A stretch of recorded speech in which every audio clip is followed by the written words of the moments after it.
I thank God for all the power, that we got, that He's been giving us for all of these years to make the kind of records that we made for for everybody to enjoy and everything, and not only that, but then, as you're entertainer for a bunch of years, you end up with a bunch of diehard fans.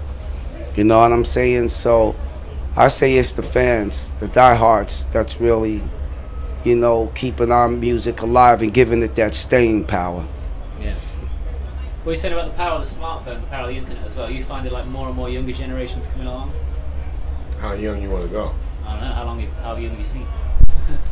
What's the youngest generation you've seen? There's a stockpile of younger generations than us. Yeah.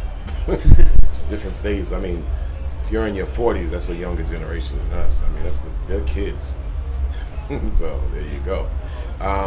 The whole key is to be on top of technology, not to have technology be on top of you.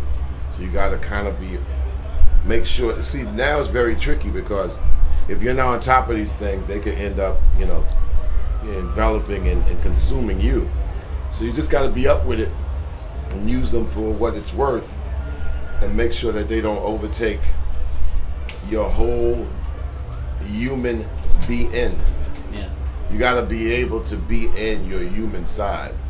But technology and gadgets, instead of being an asset to many people, they've been used to compensate and fill a hole of their humaneness, especially with a lot of young people, because young people really don't find themselves so quick and so easy. So it's easy, especially if they're introverted, they could just get lost into a social network and never come out. Yeah. And that's some of the things they're not really tech literate, or I should say social net literate, to be able to break away from these things as being a pacifier. Yeah. So we try to tell people, try to be as human as possible. When you get no service, they start cutting power, you have no battery life, they cut your air because you didn't pay the bill. For younger generations, that is really a critical happenstance that we try to say, hey, look, get back into yourself. A lot of people are outside of themselves, living under their avatar. Yeah. So what do you think of Jay-Z giving his album away via an app? Do you think, does that feel cold to you, or does that feel like the only way to directly get to like his audience? We Public Enemy was always doing innovative things because we have always been the king of the independent movement. So we always try to find innovative ways to get it to the people. No knock against Jay-Z, but you gotta have a reason on why you did it, and you also have to have a reason on why you love the artist that you say you love. So I think it was innovative, but 10 years ago. But Jay-Z is a big corporate guy. Yeah. So right now, I've always had cordial things to say about him, and vice versa. But I think what we do, the platforms that we stand on, are headed towards inevitable conflict. What do you mean? The masses versus the king. Yeah.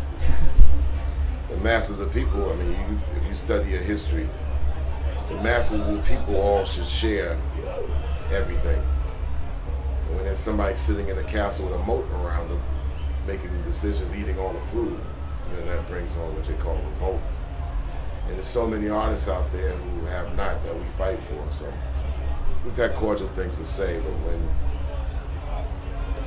big business rears its ugly head, then you have to answer to that in order for people to all. I mean, look, y'all all in your 20s, you want to be able to prosper in your life, but if you find your opportunities have been drained by somebody who's a quadrillionaire, and while you're trying to pay your rent, then all the rhetoric of government and politics, falls short of being reality for you, because you're like, wow. And that's just the downside of capitalism. It can kind of kick people's dreams in the sewer. Yeah. So culture is a universal language that we all supposed to share. So it's good that you're giving a record away for free, but you gotta end up getting a Samsung device, an Android. Because early on in the set, you guys were talking about real hip hop. I mean, do you think that hip hop has lost something when it's just a matter of people singing of what they've got? Because like you guys have got a message. Do you think that that's a sign of hip hop getting to where it should be? You got to answer your own questions. If you love hip hop, ask yourself why. I mean, we've done it around the world 26 years in 90 countries and 91 tours. We have our reasons.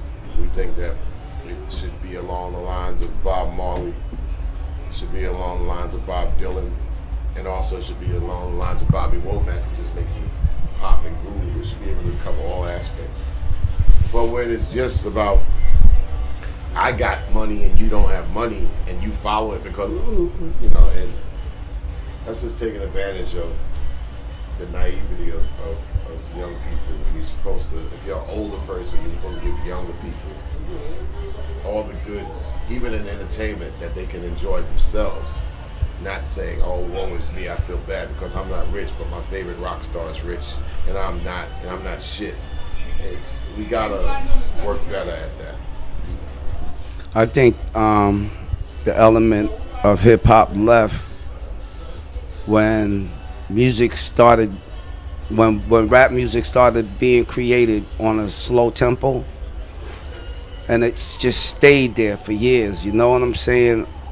To where right now, a lot of rap music today is being created at very low tempos. You know, there's no more of that wave your hands in the air, wave it like you just don't care. Everybody say, oh, you know, that hip hop, you know, something that makes you want to get out there and break dance. You know what I'm saying? Rap music has lost that element right now. You know what I'm saying? Mainly over in America. You know what I'm saying? It's still kind of alive over here in Europe. You know what I'm saying? Because one thing that I can say about Europeans, man, hey, they're going to stay breakdancing no matter what. You know what I'm saying? No matter how new the time is. But that's one part of time that just ain't going to fade away. You know, and that's what I commend y'all for. You know what I'm saying? Sticking with the fun part of music. You know what I'm saying? And the whole nine. And I think it really needs to be put back. You know what I'm saying?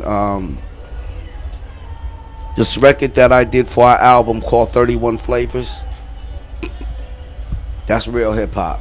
You know what I'm saying? You know, there's not too many hip hop records out there right now. Not too many hip hop, but there's some great rap records. Lil Wayne is making good rap records. Drake, Nicki Minaj, and Ludacris, and you know, Jeezy, and Kendrick, Lamar, and I mean, it's a lot. It's Jay-Z, you know what I'm saying? 50 Cent, all of them, they making great. Snoop, everybody's making great rap records, but it's not hip hop.